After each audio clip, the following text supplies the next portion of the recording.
Covid काल में corona cases का कम होना हर दिन राहत भरी खबर देता है और राहत के साथ ही दिन की शुरुआत होती है। लेकिन ये जो मौत का आंकड़ा है, ये जो मौत का तांडव है, ये अभी भी थमता हुआ नजर नहीं आ रहा। इसको लेकर हम बात करेंगे, लेकिन उससे पहले कुछ तस्वीरें आप देख लीजिए।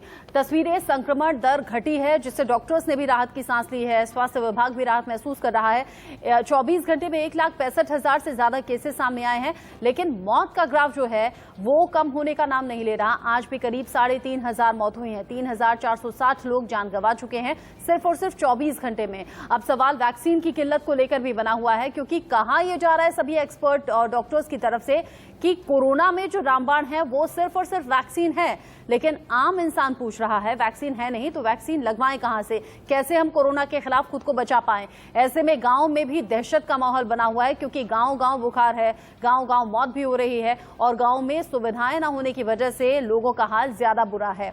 अब ऐसे में वैक्सीन को लेकर जब बात हो रही है तो दर्शकों के लिए जानना जरूरी है कि जल्द ही कैसे वैक्सीन की जरूरी डोज उन तक पहुंच पाएगी और कहां कहां किल्लत बनी हुई है। देश की राजधानी दिल्ली में 18 से 44 साल के जो ग्रुप के लोग हैं उनके लिए 400 वैक्सीनेशन सेंटर्स बनाए गए थे जहां वैक्सीन लग पाए, लेकिन सभी को बंद करना पड़ा वैक्सीन की किल्लत। छत्तीसगढ़, हरियाणा, उत्तर प्रदेश, पश्चिम बंगाल, राजस्थान, कर्नाटक, आंध्र प्रदेश, तेलंगाना, झारखंड, पंजाब और उड़ीसा, ये वो तमाम ऐसे राज्य हैं जहां पर वैक्सीन की कमी है और इससे किसी भी तरह से इनकार नहीं किया जा सकता। और इसीलिए जब दुनिया में सबसे बड़ा टीकाकरण अभियान हिंदुस्तान में छिड़ा, लेकिन उसके बावजूद पिछड़ गया है भारत टीकाकरण की इस रेस में। जुलाई तक 30 करोड़ लोगों को दोनों डोज का लक्ष्य रखा गया था सरकार की तरफ से, जो कि पूरा होता हुआ नहीं दिख रहा। 25 मई तक 21 करोड़ 89 लाख डोज लोगों को दी गई हैं। इन लोगों को वैक्सीन लगी है। 100 दिन में 3% आबादी को दोनों डोज लग पाई हैं। अब समझिए कि सिर्फ 3% आबादी को डोज लगी तो कैसे सिक्योर हो पाएंगे। अमेरिका में 40% आबादी को वैक्सीन के दोनों डोज लग चुके हैं।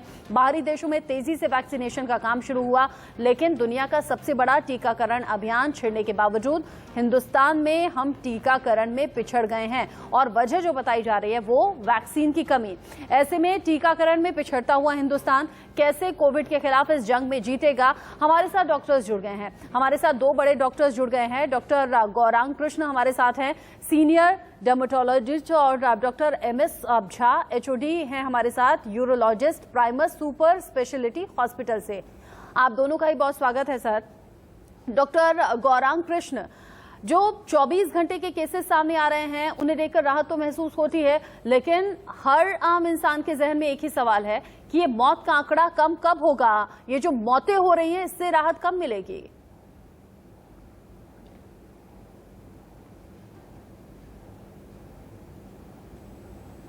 मैडम, लगता है आवाज ब्रेक हुई थी, क्या आप दोबारा एक क्वेश्चन पूछ सकती हैं? डॉक्टर गौरांग, आपको आवाज मिल रही है, आप पूछ सकती हूँ आपसे सवाल।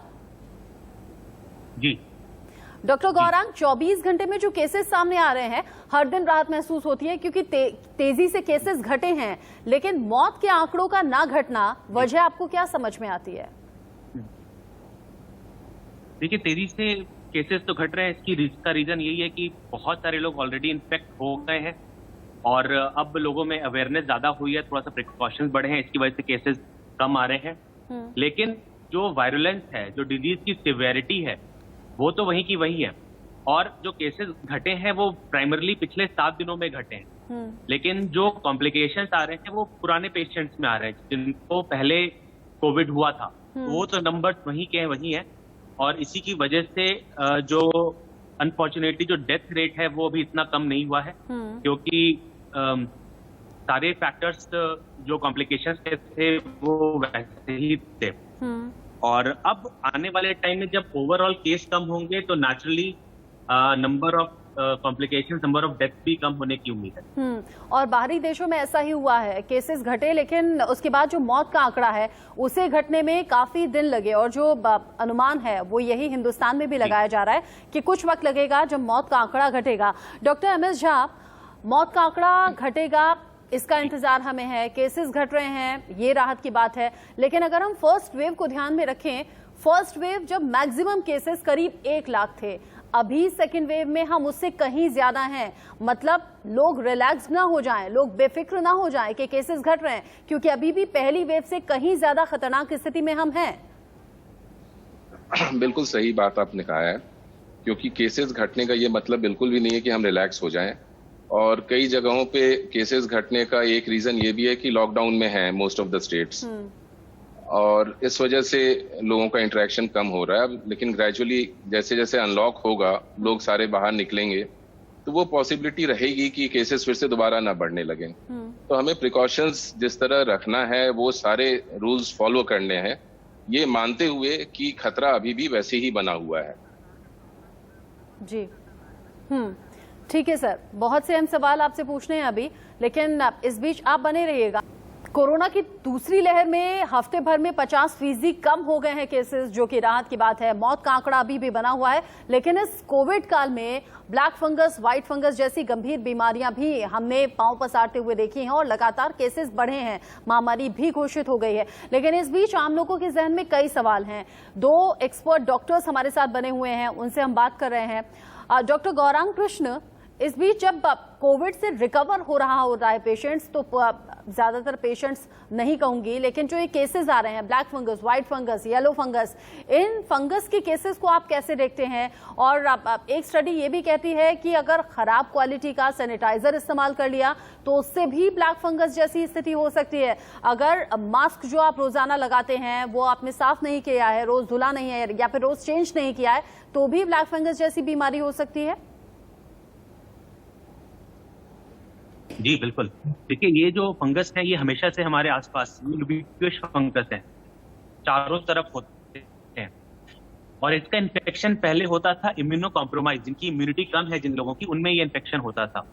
अब कोविड में बहुत सारे रीजंस की वजह से हमारे अंदर इम्यूनिटी कम हो रही है। कोविड खुद में इम्यूनिटी कम करता है, दवाइयां जिसकी वजह से भी इम्यूनिटी कम होती है, जो लाइफ सेविंग है बट इम्यूनिटी कम कर सकती है। इन चीजों की वजह से ये जो फंगस, जो रेयर इन्फेक्शन थे, अभी ये भी एक एपिडेमिक बन गए हैं। जो मास्क की बात की आपने, ये बहुत अच्छी बात की, क्योंकि अक्सर अब क्योंकि मास्क हर दिन लोग लगा रहे हैं, हर समय लगा रहे हैं, तो रीयूज ऑफ मास्क हो रहा है। पर्टिकुलरली जो कपड़े का मास्क है वो बार बार लोग यूज कर रहे हैं बिना धोए। तो देखिए, बॉडी की एक लिमिटेड ताकत है, और जब हम बार बार ये मास्क यूज करते हैं तो जो हमारे अंदर फंगस जाता है उसकी मात्रा बहुत ज्यादा हो सकती है। और बॉडी की हमारी इम्यूनिटी इस लेवल पे नहीं है कि वो उतनी ज्यादा फंगस को वो काउंटरएक्ट कर पाए। तो इसलिए बहुत जरूरी है कि आप डबल मास्क यूज करें, कपड़े का मास्क नीचे और सर्जिकल मास्क ऊपर। और जब भी आप अपने घर आए वो सर्जिकल मास्क जरूर डिस्पोज करें, और कपड़े का मास्क अगर रीयूज करना है तो प्रॉपरली धोएं, धूप में सुखाएं और 2 दिन के बाद ही रीयूज करें, जिससे ये फंगस होने के चांसेस आपके कम हो। फंगस के केसेस से हाइजीन का ख्याल रख के बचा जा सकता है, इम्यूनिटी को स्ट्रांग रखना है।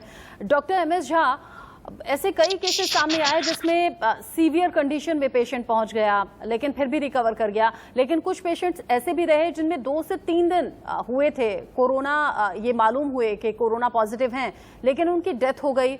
इसको कैसे देखते हैं आप? क्या घबराहट में भी ऐसा हो रहा है? घबराहट की वजह से क्या हार्ट अटैक हो रहे हैं, या फिर ये बॉडी टू बॉडी डिपेंड करता है, इम्यूनिटी पर डिपेंड करता है?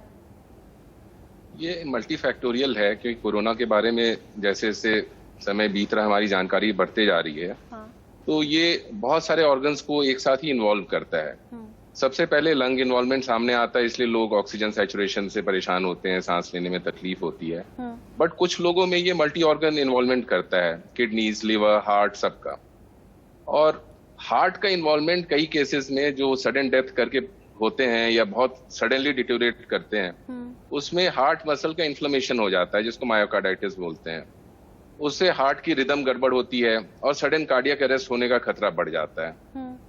तो ये चीजें बहुत हद तक प्रिवेंटेबल, ऐसा नहीं कि घबराहट की वजह से लोग मर रहे हों, बट बहुत क्लोज वॉच रखते हुए, जैसे ही आपके हार्ट के रिदम में कुछ गड़बड़ होती है तो ICU केयर और उन चीजों से इसको काफी हद तक कम किया जा सकता है। ऑर्गन फेलियर वाली बात जो आप बता रहे हैं उसको लेकर तो बात करेंगे, लेकिन कई पेशेंट ऐसे हैं जो अब नहीं रहे और उनके जो करीबी हैं वो ये बताते हैं कि जब हॉस्पिटल में पहुंचाया तो ठीक ठाक थे, लेकिन जब ICU में शिफ्ट हुए, जब वेंटिलेटर पर पहुंचे, आसपास के जो पेशेंट्स थे उनकी जान जा रही थी, जिस वजह से हमारा पेशेंट भी नहीं बच पाया। इन बातों में सच्चाई आपको कितनी लगती है? नहीं, इसमें सच्चाई, जो पेशेंट्स ICU में रह करके फिर बाहर निकल के आते हैं उसमें कई तरह की साइकोलॉजिकल प्रॉब्लम्स हो सकती हैं, क्योंकि एक आम आदमी के लिए वो बहुत ही एक मुश्किल सीन होता है ICU में अपने अगल बगल उतने सिक पेशेंट्स को देखना और उनमें से कईयों की डेथ होते हुए देखना। लेकिन ऐसे केसेस बहुत रेयर होंगे जब किसी की डेथ को देखने की वजह से लोग घबराहट से मर जाते हों। ऐसा नहीं होता है, क्योंकि एक बीमार इंसान खुद ही इतने सारे ट्रीटमेंट्स चल रहे होते हैं, तो सडन शॉक से डेथ तो नहीं होता है, बट उनकी बीमारी इस तरह की होती है जिसमें कई सारे ऐसे फैक्टर्स होते हैं जो डेथ की तरफ कंट्रीब्यूट करते हैं। हो सकता है कि बहुत से रीजन एक साथ मिल जाए जिसकी वजह से पेशेंट नहीं बच पाता है। जी, बहुत शुक्रिया। उसमें एक पॉजिटिव माइंडसेट बहुत जरूरी है, क्योंकि आईसीयू में भी कहीं भी पेशेंट रहे उसको हमेशा एनकरेज करते रहना। एक पॉजिटिव माइंडसेट किसी भी बीमारी में रिकवर करने में हेल्प करता है। हमारी सर्जरीज में जो पेशेंट्स पॉजिटिव माइंडसेट के होते हैं बहुत जल्दी रिकवर करते हैं। तो हर स्टेज पे आदमी अंदर से अपनी इम्यूनिटी भी बढ़ती है। इनफैक्ट पॉजिटिव थिंकिंग से आपकी इम्यूनिटी बेटर होती है, प्लस जो ट्रीटमेंट मिल रहा है वो भी हेल्प करता है। और यही बोला जा सकता है। बाकी आईसीयू में पेशेंट्स तो सारे सिक होते हैं, उनमें से कई कारणों से हमारे साथ जुड़ते हैं बार बार ये कहते हैं कि वक्त से अगर डायग्नोज हो गई बीमारी, चाहे वो ब्लैक फंगस, व्हाइट फंगस या कोरोना है, तो वक्त पर इलाज मिल सकता है, रिकवर हो सकता है। और हाँ, इम्यूनिटी के साथ साथ विल पावर बहुत ज्यादा स्ट्रांग होनी चाहिए। मन से आप पॉजिटिव रहेंगे तभी बीमारी को मात दे पाएंगे। बहुत शुक्रिया डॉक्टर गौरांग कृष्ण हमारे साथ जुड़ने के लिए और डॉक्टर MS झा ये जानकारी हमारे दर्शकों के साथ साझा करने के लिए। अंत में इतना ही कहना है, केसेस जिस तरीके से कंट्रोल हो रहे हैं, धैर्य रखिएगा, सावधानी रखिएगा, मौत का आंकड़ा भी बहुत जल्द कम होगा। बस आपके सहयोग की जरूरत बहुत ज्यादा रहेगी। एक छोटा सा ब्रेक, लौटेंगे।